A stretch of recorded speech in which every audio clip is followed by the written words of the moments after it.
नमस्कार मित्रांनो, शिवात्मा फिटनेस या यूट्यूब चॅनलमध्ये आपलं सहर्ष स्वागत। आज आपण पुन्हा एकदा नवीन विषय घेऊन त्या ठिकाणी आलेलो आहे आणि आजचा विषय असणार आहे प्रतिकारशक्ती कशी वाढवायची। प्रत्येकाला प्रतिकारशक्ती आहे, रेजिस्टन्स पॉवर ज्याला इम्युनिटी पॉवर पण आपण म्हणतो, आणि रोगांशी लढण्यासाठी आपल्या पेशी, पांढऱ्या पेशी ज्यामध्ये आपली ऊर्जा साठवलेली असते। आपण म्हणतो ना, एखाद्याला खूप रग आहे तर त्याने ते व्यायाम करून कमवलेलं असते, आहार विहार झोप आणि शरीरयष्टी। तर तुमची प्रतिकारशक्ती ही तुम्हाला स्वतःला डेव्हलप करावी लागते।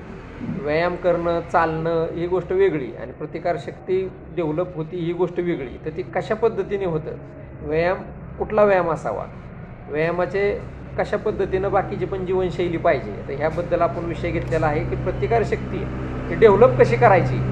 तर हा आपला आजचा विषय असणार आहे। नमस्कार, मी श्रीकांत राणे, वेलनेस कोच, आपलं शिवात्मा हेल्थ केअर म्हणून जेजुरी या ठिकाणी, तालुका पुरंदर, जिल्हा पुणे, मोरगाव रोडला आपलं वेलनेस सेंटर आहे। तर आपल्याला ह्या ठिकाणी आपलं पूर्ण बॉडी चेकअप आणि आपल्याला पूर्ण आहार विहाराबद्दल त्या ठिकाणी आपण मार्गदर्शन करतो।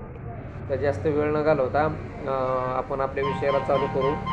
जास्तीत जास्त लोकांना विनंती की आपण त्या ठिकाणी एकच काम करायचं आहे की तुम्हाला जर ह्या चॅनलचे वेगवेगळे व्हिडिओ हवे असतील आणि काही हेल्थ टिप्स आपल्याला वाटत असतील की बाबा हे उपयोगी आहे आपल्यासाठी आणि हे घर बसल्या मोफत मिळतं आहे, तर आपल्याला चॅनल सबस्क्राईब करावं लागेल आणि सबस्क्राईब केल्यानंतर आपल्याला ते नोटिफिकेशन येतील आणि आपण त्या ठिकाणी पाहू शकता। तर सर्व जे काही आपले व्ह्यूवर्स आहेत त्यांना विनंती की आपण चॅनल सबस्क्राईब करावा। तर आपल्या ह्या विषयाला आपण सुरुवात करू। तर सर्वात महत्त्वाचा विषय आहे की प्रतिकारशक्ती वाढवण्यासाठी तुमचा आहार काय आहे। आहार सगळ्यात महत्त्वाचा आहार। ह्या आहारामध्ये तुम्ही चौरस आहार घेताय का, सकस संतुलित तुम्ही आहार घेताय का, त्यामध्ये फळे तुम्ही घेताय का, फळे कोणती खाताय हे पण महत्त्वाचं आहे। अशी काय आजकाल बाजारात फळं आहेत की त्यामुळं प्रतिकारशक्ती तर राहू द्या पण वेगळा आजार काहीतरी लागू शकतो का, तर ते आपण त्याच्यामध्ये बऱ्याचशा मागच्या व्हिडिओमध्ये सांगितलेलं आहे की ते कृत्रिमरित्या पिकवण्यात येणारी फळं आहेत, तर ती मार्केटमध्ये त्यांची जी शुद्धता आहे त्याबद्दलच गॅरंटी नाही। त्यामुळं फळामध्ये जी नैसर्गिकरित्या बाजारामध्ये अवेलेबल होतील अशी कुठली फळं आहेत, सीताफळ, पेरू तर हे असं आहे की त्याच्यामध्ये पांढऱ्या पेशींची निर्मिती करण्यासाठी असलेलं जो घटक आहे तर तो भरपूर आहे। किवीच्या फळापेक्षा जास्त प्रमाणामध्ये पेरू आपल्याला पांढऱ्या पेशींना ऊर्जा निर्मिती करण्यासाठी, पेशी निर्मितीसाठी उपयुक्त आहे, हे शास्त्रज्ञांचं मत आहे। त्यामुळे पेरू खावा। पेरू हे असं एक साधन आहे, कुठंही ते अल्प दरात आणि सहजासहजी उपलब्ध होतं। पेरू, सीताफळ, अंजीर की ज्याला जास्त फवारण्या नाहीत अशी फळं, टरबूज ज्याला आपण म्हणतो, टरबूज, यात कलिंगड, हे वेगवेगळे प्रकार आहेत तर हे सगळे उन्हाळ्यात अवेलेबल असतात। ते खरबूज असते, खरबूज, टरबूज आणि कलिंगड, तर हे असली जी काय आहेत गोष्टी तर ह्यामध्ये भेसळ करता येत नाही, ते नैसर्गिकरित्या जोडलेले आहेत। तर अशा फळांना तुम्ही प्राधान्य द्या। भाज्या घ्या, चांगल्या पद्धतीने भाज्या घ्या, अजीवनसत्व असणाऱ्या भाज्या, पालेभाज्या, सुकामेवा ज्याला आपण म्हणतो, ड्रायफ्रूट्स, तेही तुम्ही त्या ठिकाणी आहारामधून घेऊ शकता, जेणे तुमची प्रतिकारशक्ती वाढेल।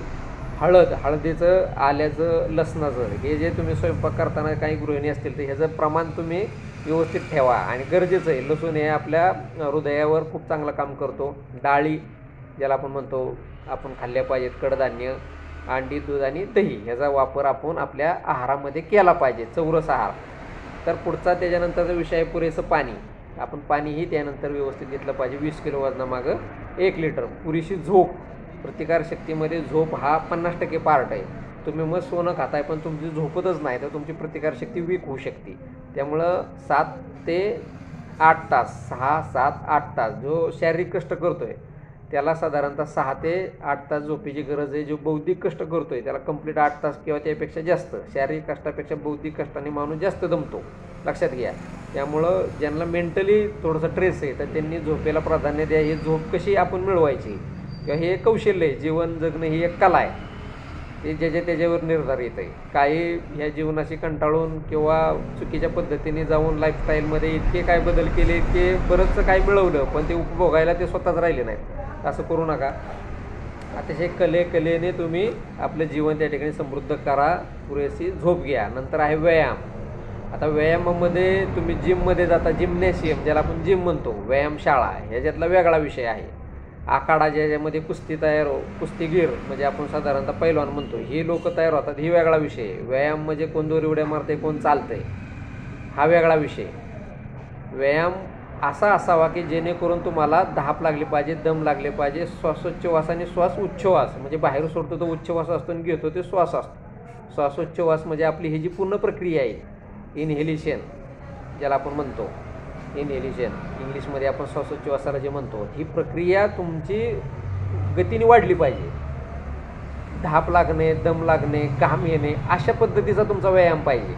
तुम्ही 2 किलोमीटर रमत गमत गप्पा टप्पा इकडच्या तिकडच्या गावाच्या कोटाळक्या महिला भगिनी मस्तपैकी 5 वाजता मला त्या मावडीच्या रोडने दिसतात, किंवा कुठं पण इथं जनरली आपण 6:30-7 वाजता एक स्टाईल झाली, मला शुगर आहे, मला चालावं लागतं. काही लोक अशीच की शुगर आहे 5-5 किलोमीटर रोज चालतात, आणि त्यांना डॉक्टरने इतकं डोक्यात भरावले की शुगर आहे, चालावंच लागलं तर तुझं काय खरं नाही.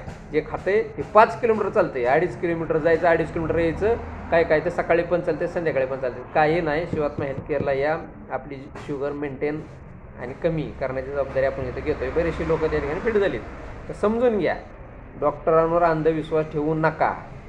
निरोगी लोक इथं झालेली, डॉक्टर इथं येऊन निरोगी झालेली आहेत आरोग्य परिवारात. आरोग्य परिवार काय आहे हा कन्सेप्ट आपण आपल्या व्हिडिओमध्ये सांगितलेला आहे. तर तुमचा व्यायाम हा असा असावा की जेणेकरून तुम्हाला घाम येईल. एवढा पण व्यायाम करू नका की फार अवघड होईल. काही ठिकाणी जिमला जातात, पुढचे जे जिमचे मसल्स बघायचे आणि 2 दिवसात आपल्याला ते आले पाहिजेत म्हणून इतका व्यायाम करायचा की ते आउटच होते. असं करू नका. शिस्त खूप महत्त्वाची. जीवन जगत असताना डिसिप्लिनशिवाय तुम्हाला आरोग्य मिळू शकत नाही. जे सारखे दवाखान्यात जातात, आमचे कालगावकर म्हणून एक आमचे फॅमिली डॉक्टर होते, कालगावकर, अशोक कालगावकर, सासवडला. लहानपणाला आम्ही आजारी पडलो का आमचे फादर त्यांना घेऊन जायचे. आमचे फादर तरी माजी सैनिक, आणि ते डॉक्टर पण कॅप्टन होते, आर्मीतनं कॅप्टन म्हणून रिटायर झाले डॉक्टरी पेशातून. म्हणजे जवानांना ते ट्रीटमेंट करायचे, आणि ते MPचे होते, आणि त्यांनी सासवडला कालगावकर दवाखाना टाकला होता. तर त्यांचं एक वाक्य मला आजही आठवतं. मी खेळाडू होतो, माझं हे ओव्हर वगैरे बघितलं ना तुम्ही, मी कबड्डीत बांधून खेळायचो. कबड्डी पुढच्याचं डोकं तोंडावर लावून घेतलं आणि हे दात इथं घुसला. नंतर परत खो-खोमध्ये हे सगळं गुडघे वगैरे पहिल्यापासून स्पोर्ट ॲटिट्यूड, ॲग्रेसिव्हपणा, आणि हे गोष्टी व्हायच्या. आजारी पडण्याचे कारण म्हणजे जखमा व्हायच्या, खेळायची धडपड. आणि मग ते डॉक्टर मला म्हणले की तू डिसिप्लिनमध्ये राहत नाही म्हणून तुला सारखं माझ्याकडे यावं लागते. तर तो शब्द माझ्या अजूनही मनात कोरलेला आहे. तर डिसिप्लिन कशात? खाणं झोपणं, तुम्ही काय खाताय, वेळेवर खाताय का, तो पुढं म्हणता येणारच आहे. झोप, या सगळ्या गोष्टीला तुम्ही प्राधान्य दिलं पाहिजे. का ते तुमचं आयुष्य आहे. कसं पण बेडपणे आजगरागत फिरण्याला महत्त्व नाही आहे. अतिशय कौशल्याने तुम्हाला पुढं जायचे, का तर तुमच्यावर कुटुंबाच्या जबाबदारी आहेत. कुटुंबाला तुम्ही हवे आहात. 35, 40, 55 वय झाले, शुगर आहे, असं काय नाही, फिट होता येतं. बॉलिवूड स्टार फिट होतात, ते जे न्यूट्रिशन खातात तेच न्यूट्रिशन आपण इथं देतो आहे. इंटरनॅशनल कंपनीचं न्यूट्रिशन आहे, लक्षात घ्या. तर हे पुढं हळूहळू सगळं येणार आहे. तर व्यायाम तुम्ही असा केला पाहिजे आणि तुम्हाला घाम येईल, तुम्हाला ते सोसल जमल, अशा पद्धतीने तुम्ही व्यायाम करा. पुढचा विषय आहे ताण कमी करा. आता ताण म्हणून कमी होत नाही, ज्याला ताण आहे तो येणार. आपण एखाद्या गोष्टीमध्ये एखाद्याला म्हणतो की टेन्शन घेऊ नको, अरे हे जे त्यालाच कळलं पाहिजे की ज्या गोष्टी आपल्याला टेन्शन येणार आहे त्या करायच्या का नाही करायच्या. तर हे तुमचा वैयक्तिक विषय, पण तरी शक्यतो होता होईल तेवढं तुम्ही मित्रपरिवार, ज्येष्ठ नागरिकांचे अनुभव ऐका.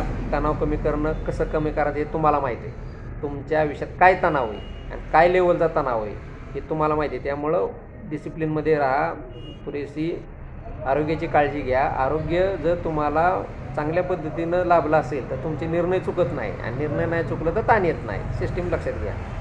परत आहे की नियमित वेळेवर जेवण, हे सगळ्यात महत्त्वाचा विषय आहे. प्रतिकारशक्ती कधी वाढणार आहे? तुमची डिसिप्लिन. नियमित वेळेवर जेवण करायला त्याला सगळं सिस्टीम माहीत पाहिजे. कधी निघायचं आहे, कुठलं काम करायचं आहे, परत कधी येणार आहे, जायला किती वेळ लागणार आहे, जाताना काय अडचणी येणार आहेत, या सगळ्या गोष्टी अनुभवाने तुम्हाला शिकायच्या. त्यासाठी वेळोवेळी वरिष्ठांचं मार्गदर्शन घ्या आणि वेळेवर जेवणाला प्राधान्य द्या. जर तुमच्या हातात असेल पुढचं काम आपण थांबवू शकतो तर थांबवा आणि जेवण तुम्ही ग्रहण करा. दररोज साधारणतः 35 ते 45 मिनटं डी जीवनसत्व, जे त्वचेच्या खाली आपल्याला तयार होतं, डी जीवनसत्व बाहेरून घेण्यापेक्षा जे नैसर्गिक ऊन आहे, कोवळं ऊन, त्यातून आपल्याला डी जीवनसत्व त्वचेखाली तयार होतं, जे हाडं बळकट करतं. तर त्यासाठी तुम्ही कोवळं ऊन घेतलं पाहिजे. कोवळं ऊन म्हणजे काय? दररोज 35 ते 45 मिनटं सूर्य उगवल्यानंतर, सूर्य उगवल्यानंतर 35 ते 45 मिनिटाचं जे ऊन असतं ते कोवळं ऊन त्या तुमच्या शरीरावर पडलं पाहिजे दररोज.